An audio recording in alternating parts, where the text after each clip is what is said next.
Ibu. Gimana kabarnya? Alhamdulillah sehat. Udah makan? Belum. Baik, sebelum kita mulai pelajaran pada pagi hari ini, alangkah baiknya kita berdoa dulu. Itu yang penting ya, berdoa mulai. Berdoa selesai.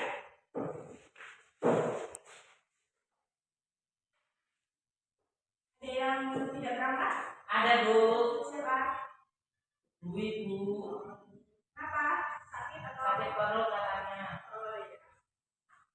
Baik, mata pelajaran kita pada hari ini yaitu melanjutkan yang kemarin tentang cerita rakyat.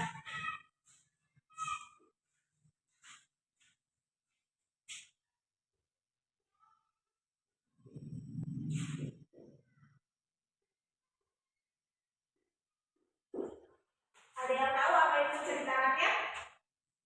Katanya aku tahu. Bangun. Ya, kalau nggak tahu ya. Cerita rakyat adalah cerita yang berasal dari masyarakat dan berkembang dalam masyarakat pada masa lampau yang menjadi ciri khas suatu bangsa. Cerita rakyat dengan dongeng itu berbeda. Kalau cerita rakyat itu mengisahkan sebuah kejadian di tempat atau asal masa tempat. Sedangkan dongeng itu berfungsi menyampaikan ajaran moral yang mendidik dan menghibur.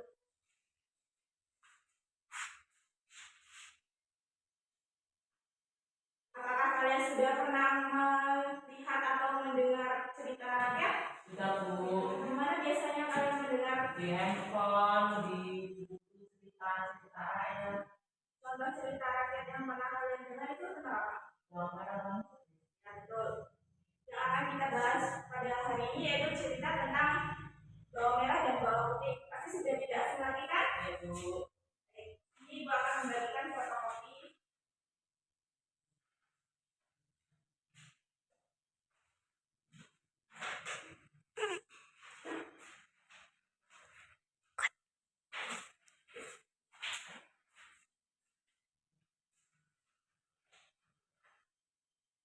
Untuk pelajaran kali ini, Ibu akan menyuruh salah satu teman kalian untuk membacakan cerita dari bawang merah dan bawang putih.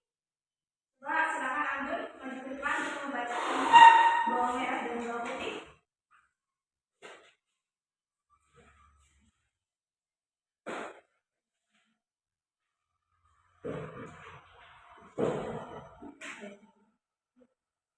Bawang merah, bawang putih.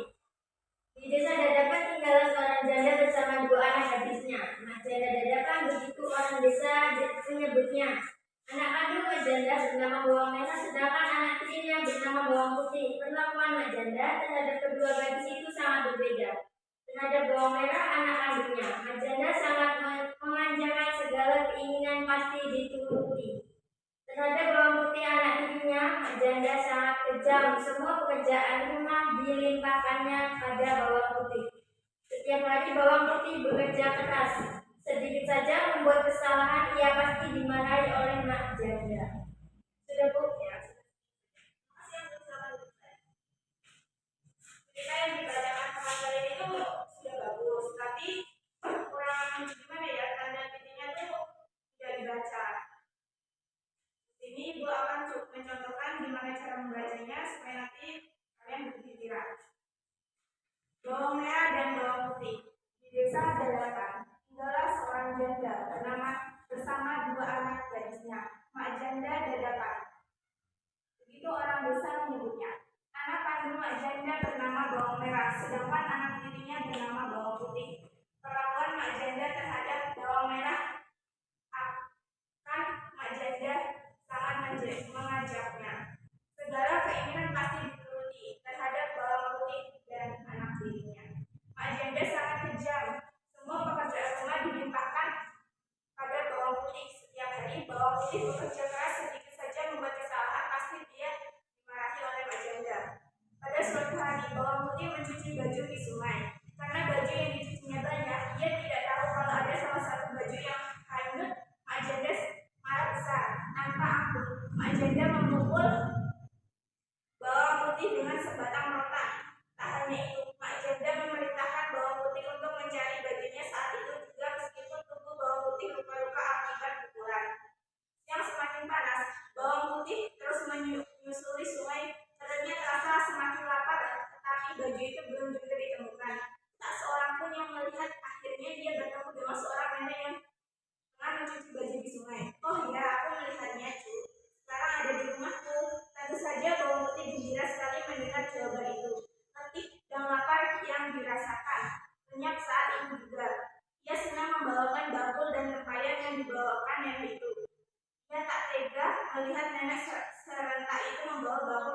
deras dan tempayan besar. Nenek itu sebenarnya seorang wanita raksasa.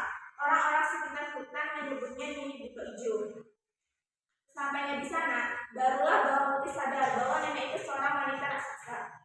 Bantulah aku memasak, nanti ku kembalikan bajumu. Bawang Putih menekan segala rasa takutnya dan membantu pekerjaan nenek itu di dapur. Bawang Putih terkejut karena peralatan Nini Buto Ijo berasal dari tulang manusia. Bawang Putih pun mulai bekerja seolah tidak tahu apa-apa. Hal yang dipikirkannya adalah membawa pulang baju itu. Saya mau pulang, nak. Semua sudah selesai saya kerjakan. Jangan dulu, nak. Hari ini sudah hampir gelap. Aku takut di tengah jalan kamu bertemu dengan raksasa. Bisa-bisanya nanti kamu. Bermalamlah dulu, nanti akan kuberikan baju itu. Sekarang masih kusimpan di dalam kuali tertutup.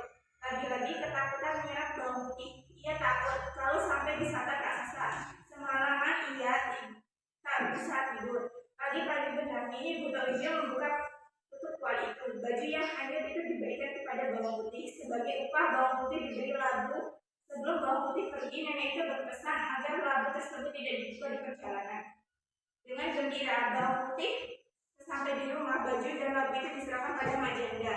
Betapa terkejut, labu itu berisi emas dan permata indah. Mak Janda sangat senang, ia kaya mendadak.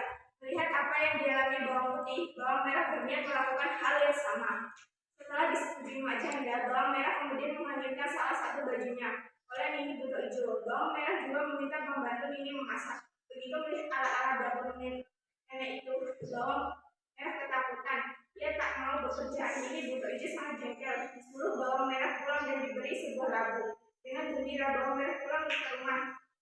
Sesampainya di rumah, labu itu dibelah. Bawang Merah berteriak. Ia sangat terkejut. Kenapa labu itu berisi cacing, ular, dan kepiting? Bawang Merah lari ketakutan.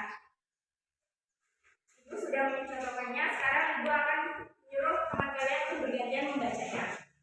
Pada saudara Mila, silakan maju di depan.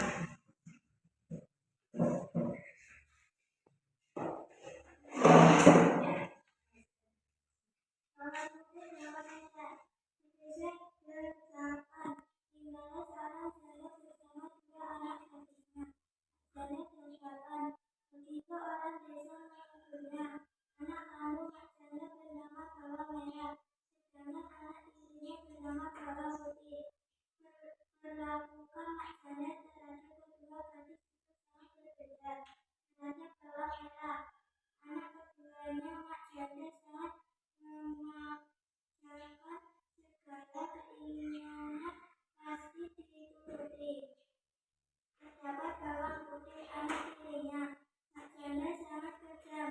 Semua pekerjaan rumah dilimpahkannya pada Bawang Putih. Setiap hari Bawang Putih bekerja keras.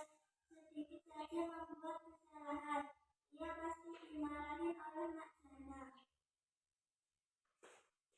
Ya, Mila, cara membacanya sudah tepat, titik komanya. Namun intonasi bacanya dikeraskan lagi. Tetap gesturnya itu kurang. Oke, satu lagi pada Rahman, sekarang maju ke depan.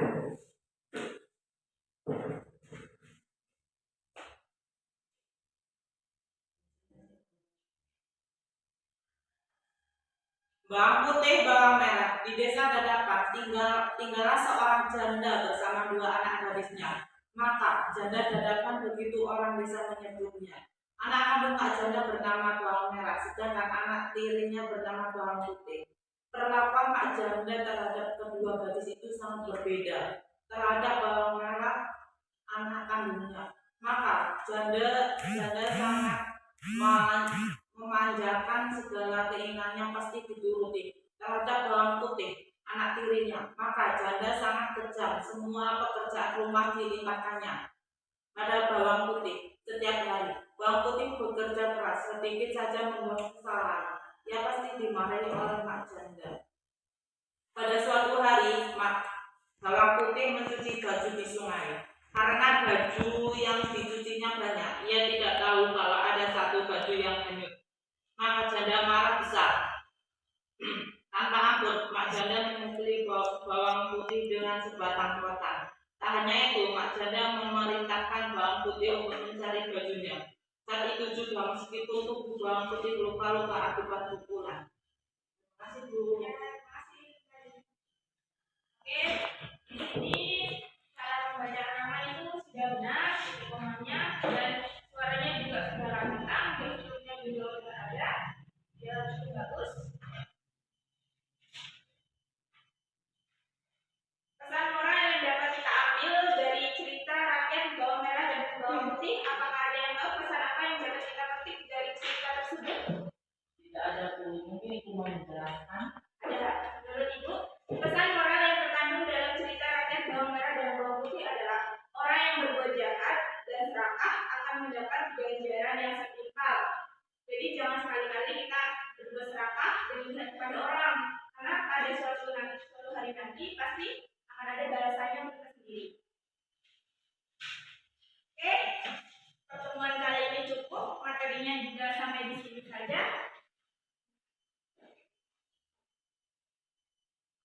Ibu akhiri. Wassalamualaikum warahmatullahi wabarakatuh. Waalaikumsalam.